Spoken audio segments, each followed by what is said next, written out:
Hey guys, I just wanted to take a second while I'm on this leisurely and safe drive into work and touch on what I believe to be the most critical aspect of strength training, training to improve your athletic performance, or just training to improve your aesthetic appearance. Now, if you want to know all there is to know about these particular topics, I would suggest you read Super Training by Mel Siff and Yuri Verkhoshansky. Science and practice of strength training is a more condensed and kind of user-friendly version of most of the data and material presented in Super Training. But if you want to know everything, it's in Super Training. Bad thing is, it's very expansive. You'll probably have to read it about 5 times, and it is a large, it just throws a lot of data at you. But when it comes to strength training and training to improve your athletic performance in particular, you want to first think about the process of getting stronger or improving your performance. And the body, the way you get better at either your sport or get stronger in preparing for your sport, faster, whatever the athletic quality may be, it's a result of the adaptive process in the body. Most of the adaptations, especially early on in the first few years, are going to be central nervous system adaptations. You get more neurally efficient at particular movements, and for that reason you need a programmed, periodized, phasic training methodology that exposes your body to particular movement patterns. If you're playing a sport, hopefully you're smart enough to realize that you need to train the movement patterns that are going to be required of you in the sport. And the science and practice of strength training, as well as super training, provides data on how you can determine whether or not particular movements or exercises actually carry over to your sport. It's all about joint angle, the mechanics of the movement, and that sort of thing. But there's a difference between training and exercising. And exercising, there's nothing wrong with exercising, but exercising is not programmed, it's not phasic. It is just, it can be completely random. You just want to work up a sweat. It's good for your aerobic capacity if you're exercising in the right modality, and you can get a little bit stronger just if you hadn't done anything. You can do anything and get results. As Mark Ripito is fond of saying, if you're untrained, you have never strength trained, riding a bicycle can help improve your bench press. I mean, if you've done literally nothing.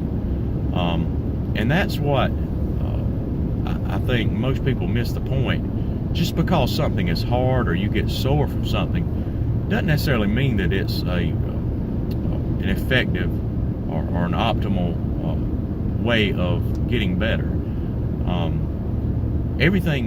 The cornerstone of strength training or improving your athletic performance, and by the way, if you're trying to get better at playing a specific sport, the strength training aspect, I think, is important, but it's not nearly as important as practicing the skills of your sport. If you're a basketball player, you're going to be better served by devoting more time to playing basketball, shooting, dribbling, practicing plays, that sort of thing, than you are going to be worrying about your 1-rep squat max. And it always kind of frustrates me. I've seen coaches and athletes post, here's my bench press max, and it's their star quarterback that they've got doing a 1-rep max on a bench press. And it may be impressive in terms of the strength of the athlete, but I just don't really understand it. Unless it helps your quarterback perform on the football field, why would you turn a training exercise, i.e. doing a bench press, into a performance? The fans don't care how much your athlete can bench press. They want to win the football game. And I digress. When it comes to strength training or improving your athletic performance, the cornerstone is the SRA curve. That's Stress Recovery Adaptation. There's also some other concepts like specificity and variation, but let's stick with SRA for this video, and if I get enough response, I'll cover the others. But SRA is Stress Recovery Adaptation. That's how we improve. And the stress is the training or the performance if you're playing a sport. But let's stick to training. You expose yourself to a training program that is stressful enough on the body to trigger an adaptation, so that when the body is asked to perform that stress again, it is not as difficult for the body to do it. Your body will undergo neural, skeletal-muscular adaptations that will make you better at that activity. What comes between stress, i.e. training, and adaptation is recovery. And without recovery, there is no adaptation. If all you do is train every day, just train, and impose more stress on your body won't have time to adapt to the training loads or to the training stimulus. And it'll actually cause you to regress. You'll get weaker, you'll lose muscle, you'll fall into a state of chronic inflammation. You'll start to get sick. I'm actually sick right now, and I think maybe I've been doing too much lately, but your sleep, nutrition, and the period of time between the training are just as important, if not more important, than the training itself. So what we have to figure out is what's best for each individual athlete in terms of the volume, the intensity of the training, and the frequency of that training. And it's commonly thought, and I think it's true, that you can't have max frequency, max volume, and max intensity. If one of those goes up, another aspect has to go down. You can't train at 100% and try to improve all those qualities at one time, or impose all of those stresses on your body at one time. So if you're training frequency, that's the number of times per training week, block, whatever, that you're exposing yourself to a particular movement. If the volume of your training is too high, then you won't be able to recover. Likewise, if the frequency is too high, you won't be able to recover. If the intensity and the frequency and the volume are all high, you will not recover.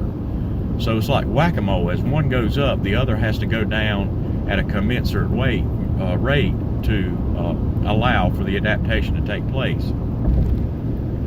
Now, I will touch on specificity a little bit. I think I already did when I said that a basketball player, to get better at basketball, needs to devote much more time to the sport of basketball than they do strength training. That is true, and no one will convince me otherwise. The data bears that out, and anybody that's ever played a sport can tell you that.